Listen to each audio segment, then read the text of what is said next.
زبیر صاحب سامنے رکھ لیں، ایک اقتصادی میدان ہے جہاں یہ کہتے تھے کہ ہم نے آنا ہے اور ہم نے ڈالرز باہر سے لانے شروع کر دینے ہیں، وہ ڈالرز نہیں آئے جس کی وجہ سے پینک ہوا، روپیہ انڈر پریشر گیا، وہ منی لانڈرنگ ہم نے روک دینی تھی، 10 ارب ڈالر جا رہا تھا، سارا کچھ ٹھیک کر لینا تھا. وہ پھر دو چیزیں، نہ اقتصادی میدان میں ویژن کلیئر تھا، نہ لیگل ریفارم کا کنسیپٹ کلیئر تھا. زبیر صاحب ایک تو جی سب سے بڑی بات یہ ہے کہ آپ ان کو بہت زیادہ مارکس دیتے ہیں in terms of the fact کہ آپ کہہ رہے ہیں ان کی تیاری مکمل نہیں تھی. ان کو تیاری آتی ہی نہیں تھی تو کر کے کیا آتے؟ وہ اتنے ہی ادھر ہی کھڑے ہیں جہاں آج سے سال پہلے کھڑے تھے. ایک جو سب سے زیادہ امپورٹنٹ چیز ہوتی ہے کہ جو قاہرہ صاحب 2-3 پروگرام میں سن چکا ہوں، بالکل صحیح ڈیمانڈ کر رہے ہیں کہ پلان ان کو بنانا آتا ہو تو پلان دیں گے نا. پلان ہے کیا؟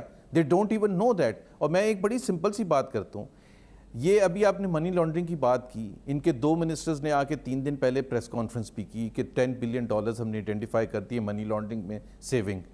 عمران خان صاحب نے کوئی 5-6 دفعہ کہا ہے. ان کے ایک اور آج کل ایڈوائزر لگے ہیں فاروق سلیم صاحب، انہوں نے اس دن شاہ زیب کے پروگرام میں کہا کہ $10 بلین ہم نے. اگر $10 بلین منی لانڈرنگ آپ نے آئیڈینٹیفائی کر دی ہے تو آپ آئی ایم ایف کے پاس 3 سال کا پروگرام $8 یا $10 بلین کا، جس میں پہلے سال آپ کو تقریباً $3 بلین ملیں گے.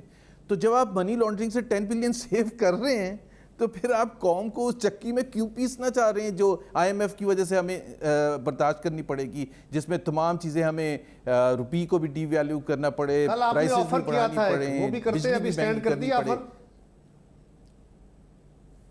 جی کل آپ نے ایک آفر کی تھی کہ اگر گورنمنٹ کو 3 بلین ریفر کرانا ہے تو میں کرا دیتا ہوں. میں آپ کو بتاتا ہوں، انہوں نے کہا کہ اگر یہ کہتے ہیں کہ 10 بلین ہم نے آئیڈینٹیفائی کر دیا، عمران خان از آن ریکارڈ، ان کے 2 منسٹرز نے آ کے 3 دن پہلے پریس کانفرنس کی ہے، فاروق سلیم صاحب نے کہا ہے ابھی 3-4 دن پہلے. اگر یہ $10 بلین کا مجھے یہ فیکٹ ان کے پاس ہے، آپ آئی ایم ایف کے سامنے بیٹھے ہوئے ہیں اکراس دا ٹیبل، یہ کتنا ٹائم لگے گا آپ کو بتانے میں کہ آئی ایم ایف ہمارے پاس تو $10 بلین سیو ہو جائیں گے اگلے 10-11 منتھس میں، اور ہر سال ہوا کریں گے. By the way this is not 1 year. تو ہم آپ کے پاس تھینک یو ویری مچ، ہم جو آ رہے تھے ہمیں ضرورت نہیں ہے. تو سر اور آپ کے پیسے واپس دینے، زبیر صاحب آپ جو 6-7 مہینے اکنامک پالیسیز ہیں، اقتصادی پالیسیز ہیں تحریک انصاف کی، آپ اس کے اوپر نو کانفیڈنس کا اظہار کر رہے ہیں. آپ کہہ رہے ہیں کہ آپ کو اعتماد نہیں ہے، they are not competent, they don't have any plans, they don't have any vision. Absolutely دوبارہ دہرا دیجئے. اچھا مجھے یہ بتائیں نا، یہ صرف یہ کہتے ہیں کہ پچھلی حکومت، نہیں یہ جملہ دوبارہ دہرا دیجئے، یہ جملہ دوبارہ دہرا دیجئے. آپ کا کوئی رول ہے ہی نہیں. سر آپ ایک جملہ دوبارہ دہرا دیجئے، آپ نے ایبسلیوٹلی کیا بولا؟ Absolutely no confidence.